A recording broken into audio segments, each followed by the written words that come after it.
बिस्मिल्लाहिर्रहमानिर्रहीम। अस्सलाम वालेकुम। कैसे हैं? केयर 7। उम्मीद है आप सब खैरियत से होंगे। आज मैं आपको करवाने लगी एक्सरसाइज 1.3 का क्वेश्चन नंबर 1। क्वेश्चन नंबर 1 हमारे पास क्या है?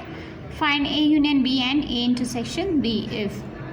हमें ये 5 क्वेश्चन दिए गए हैं, इनका हमने इंटरसेक्शन और यूनियन दोनों मालूम करना है। और हमारे पास क्या है? And also verify the commutative property of union and intersection.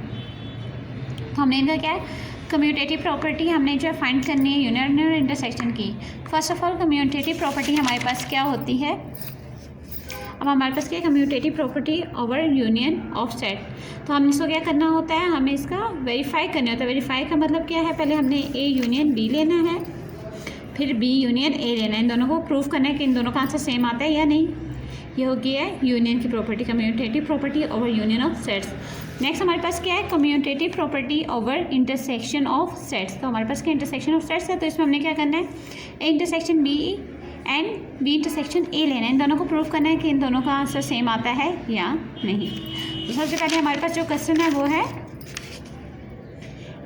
A135 और B = 1 2 3 4। अब हमने इसका यूनियन लेना है और इसका इंटरसेक्शन भी लेना है और इन दोनों का कम्यूटेटिव प्रॉपर्टी के जरिए वेरीफाई भी करना है। अब हम लेते हैं फर्स्ट क्वेश्चन से स्टार्ट। फर्स्ट क्वेश्चन हमारे पास क्या है? A = 1 3 and 5, जबकि B हमारे पास क्या है? 1 2 3 and 4। अब हमने क्या इसमें लेना है? कम्यूटेटिव प्रॉपर्टी ओवर यूनियन सबसे पहले लेंगे। तो यूनियन हमारे पास क्या है? Commutative property A union B = B union C. तो सबसे पहले ए यूनियन बी लेते हैं। ए यूनियन बी हमारे पास क्या है? ए यूनियन बी बेसिकली हमारे पास यूनियन होता है इकट्ठा करके लिखना, मतलब तरतीब से और इकट्ठा करके लिखना सारी वैल्यूज़ को। तो हमारे पास ए वाली वैल्यू हमारे पास क्या है? 1 3 5। फिर हमने क्या लेना है? यूनियन लेना है। उसके बाद क्या लिखनी है? बी की वैल्यू लिखनी है 1 2 3 and 4। अब इनको क्या लिखना है? इकट्ठा करके लिखना है तरतीब से। अच्छा, इसमें हमारे पास सबसे फर्स्ट जो थिंग है वो हमारे पास क्या है? हमारे बार बार हमारे पास मतलब ये नहीं होता कि हम एक ही वर्ड को रिपीट करें। रिपीटेशन हमारी इसमें नहीं होती और इसको तरतीब से लिखना होता है। रिपीटेशन हम इसे रिमूव करें तो हम सबसे पहले क्या लिखेंगे? 1। फिर उसके बाद क्या आएगा? 2 के बाद 3 भी 2 टाइम है तो 3 को भी हम 1 टाइम लिखेंगे। फिर उसके बाद क्या है? 4 and the last thing is 5। तो ये हमारे पास क्या होगा? A union B. अब हम बी यूनियन सी लेंगे। तो बी यूनियन सी में हमारे पास क्या होगा? पहले हम लिखेंगे बी की वैल्यू 1 2 3 and 4। उसके बाद हम लिखेंगे, सॉरी ये है बी यूनियन ए। तो हम इसके बाद क्या लिखेंगे? ए की वैल्यू लिखेंगे और इस दरमियान में साइन होगा यूनियन का। तो हमारे पास ए की वैल्यू 1 3 and 5। तो अगर हम इसको कंबाइन करके लिखेंगे तो वही हो जाएगा, रिपीटेशन नहीं होगी। तो 1 सबसे पहले होगा, फिर 2 फिर 3 2 टाइम है तो हम इसको 1 टाइम ही लिखेंगे। फिर हमारे पास क्या होगा? 4 एंड लास्ट में 5। क्योंकि हमारा ए यूनियन बी का भी आंसर यही था और बी यूनियन ए का भी, तो इससे हमने क्या वेरीफाई कर लिया? A union B =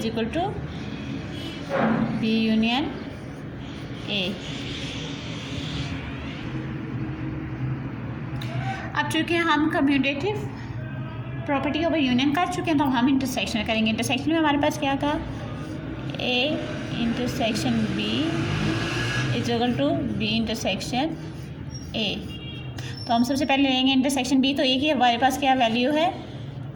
1 3 and 5 intersection का साइन है, और दूसरे बी की वैल्यू है 1 2 3 and 4। चूँकि इंटरसेक्शन में हम क्या कर लेते हैं? कॉमन वर्ड्स लिखते हैं, कॉमन मुश्तरका चीज़ें जैसे हमारे पास है। तो कॉमन इसमें क्या आ जाएगा हमारे पास? इंटरसेक्शन बी में हमारे पास जो कॉमन थिंग है वो है 1 and 3। तो ये हमारे पास क्या हो गया? आंसर हो गया। अब हमने क्या करना है? बी इंटरसेक्शन ए लेना है। तो बी इंटरसेक्शन के लिए हम सबसे पहले क्या करेंगे? B intersection A. सबसे पहले हम क्या है? बी की वैल्यू लेंगे। बी की वैल्यू क्या है? 1 2 3 and 4। इंटरसेक्शन का साइन है। उसके बाद क्या है? ए की वैल्यू 1 3 and 5। तो हमने इंटरसेक्शन में मैं आपको बता चुकी हूँ कि हम कॉमन सी से लेते हैं, तो कॉमन हमारे पास क्या है 1 3। So we prove that A intersection B is equal to B intersection A। आपके बाकी के क्वेश्चन भी इसी तरह सॉल्व होंगे, ये वाला आपने पार्ट इसी तरह सॉल्व कर लेना है।